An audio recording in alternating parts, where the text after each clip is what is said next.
Acoustic treatments. So fancy. Okay, so NAMM has come and gone. Has it? Crazy. I know. NAMM 2021. It was interesting. It was something. Did you enjoy it?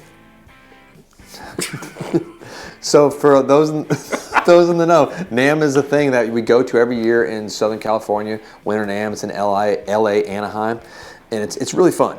It is fun. It's really, really, really fun, and we go out and we get to see all the new toys, see all of our friends from the manufacturers to the other guitar shops to like the personalities. You bump, and we always like getting like an arm wrestling match with Danish Pete. He loses every time.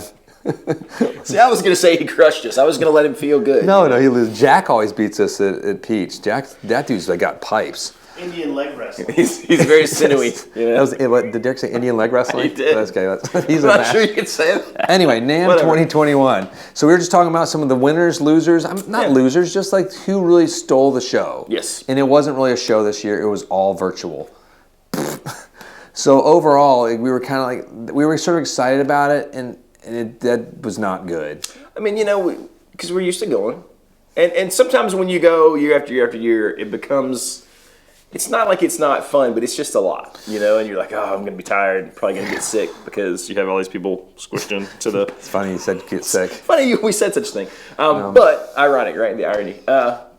But yeah, it was just not the same having it all online. And you hit on a good thread there because NAMM is often, it's a lot like going to Vegas. It's amazing for like 2 days, then you're like, oh, to run away. Right, you're exhausted. Because you're exhausted, you're like guitar oversaturated, even though it's the best moment of the year. It is. But and so NAMM, so it's sort of the biggest loser of the year. We'll just go start with that. It was NAMM. It was NAMM itself. Yeah. It's because it wasn't there, and like I've talked to a lot of my friends that work for the guitar companies. They're like, man, it's kind of nice having a break here, and but then a lot of them are like, man, I really miss it, and they're having a tough time with like doing on Zoom calls, and then shops are having a tough time, because we're managing like the shops where normally we disconnect and go out there and focus on getting guitars and putting our hands on the guitars to figure out what we want to have for you guys. Because sometimes you see a guitar online, you're like, this is awesome. You put your hands on, like, this is not awesome. And vice versa. Some things that are underwhelming in the pictures, you see it in person, you're like, whoa, we want all of those, to give us all of them. So I consider that like me. Like, I'm very underwhelming, like visually, but once you put your hands on me, when you get here and you're like he's much smaller than I thought. What are you, like a wet hairy Gumby? So smooth, like a baby seal. But no, so that was our sort of we're ready for NAMM to come back. Yes, so let's get into the manufacturers, and let's just kick it right off with I had to give them like so much love, and I don't do this a lot. Normally I get in trouble for not giving them a lot of love. I think PRS was the winner. Yeah. Of NAMM this year. A lot of buzz. Well, nothing topped the buzz of the lunar ice. I want to call it the polar ice because I've been doing that all week. But I mean, that was sort of like the buzz machine. Like, everyone wants this guitar, everyone's excited about it, and they only made 1,000 of them. Right. But also the entire line. I think it was laid out how they launched it with the the new custom semi-hollow 22. The Fiore is exciting to have another bolt-on neck. Some of the changes in the new colors. It was just a nice addition, and it fit within, and it seemed exciting. It did.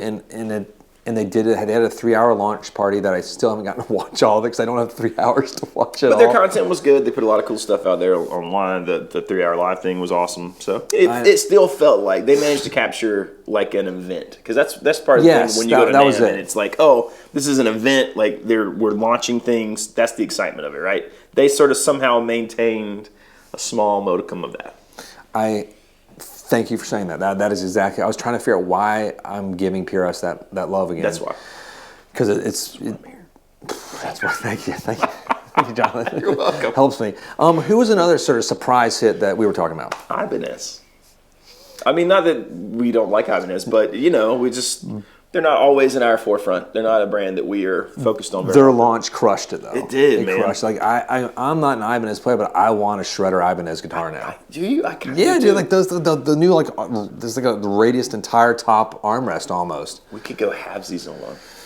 And just keep it back here and then shred like We just shred like nobody shreds because we suck at shredding. A little sweep. Look at my sweep. I learned this. I'm like the 8th graders that can sweep, just destroying me. I'm just trying it. No, but they had a great launch. Yeah. And the pieces were exciting. I was the some of them are some of the signature series I weren't totally into. Yeah. Should we just throw it? I mean, like, so I was really pretty excited watching the Josh Smith one on Instagram. Because it was brilliant the way he did the 13 days, the little picture. I don't know how I feel about the rounded. Did we know it was going to be Ibanez that whole time? No, we didn't know at all. Yeah, but there were lots of speculation. Yeah, I mean that one. I don't love that one. It's Josh Smith's like one of the best guitar players. He's one of my favorite players out right now. Like, I could listen to him all day. You do listen to him all day. It's frustrating. I know sometimes they get mad at me because they take my Spotify access away. We have taken that away from you. No more Josh Smith and Marcus King is gone now. And sorry. No more Warren Haynes. But yeah, I mean, I mean, the guitar sounds great.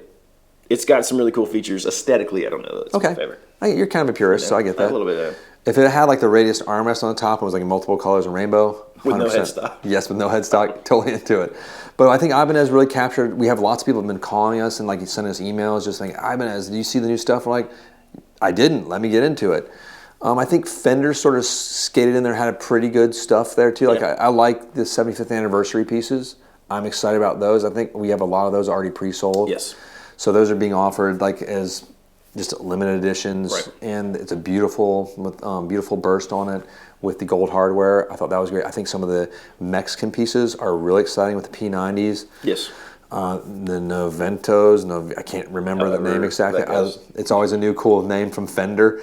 That was one that really caught me off guard that I liked. Some of the signature ones I didn't get too excited about this year. They had a ton last year that were like a plethora, but and then they did the Ultra Luxe.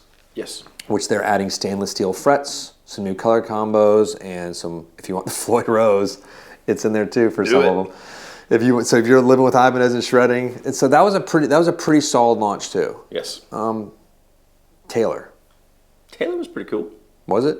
I mean, what they launched? God, they didn't launch anything, I suppose. Which is an interesting point, right? How many companies were just sort of behind the 8-ball, with the being shut down?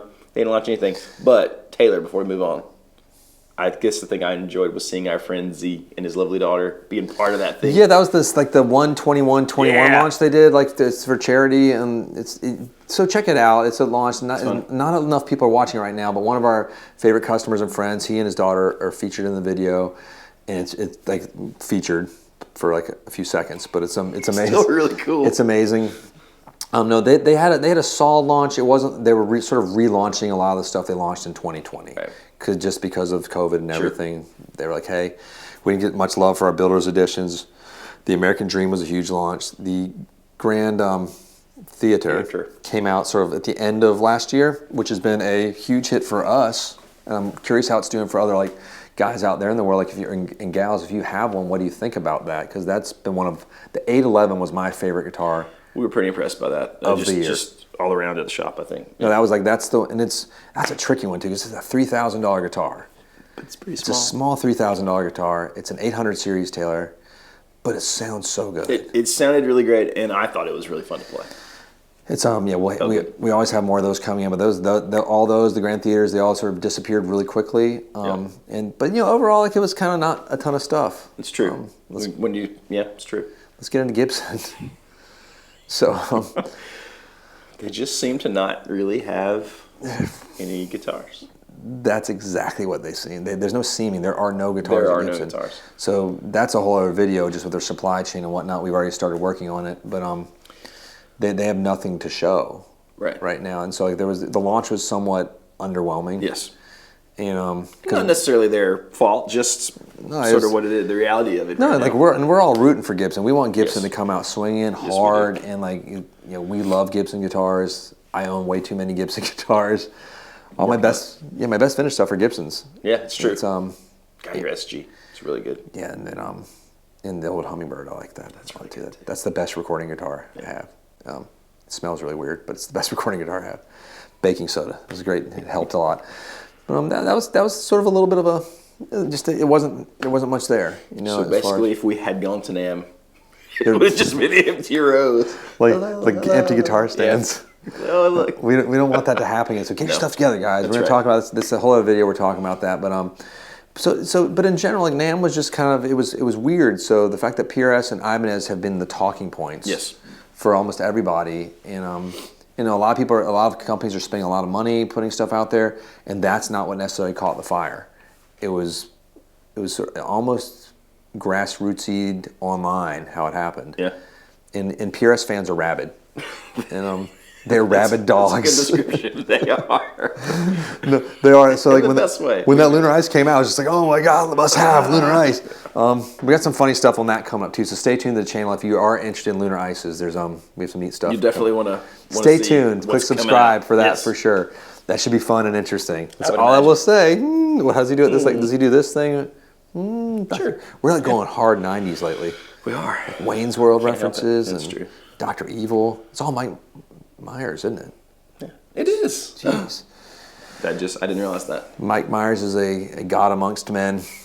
Yeah, I mean, he changed everything in the 90s. True. He was the king. There you go. God, I think that's kind of it. That's about it. Let us know what you guys think, especially about the stuff maybe you saw content online from NAMM, from companies that we did not see. Yes. Let us know in the comments. We would love to know. Hit like and subscribe if you haven't already, and click the bell so you don't miss stuff coming out, especially about the Lunar Ice. See you guys next time.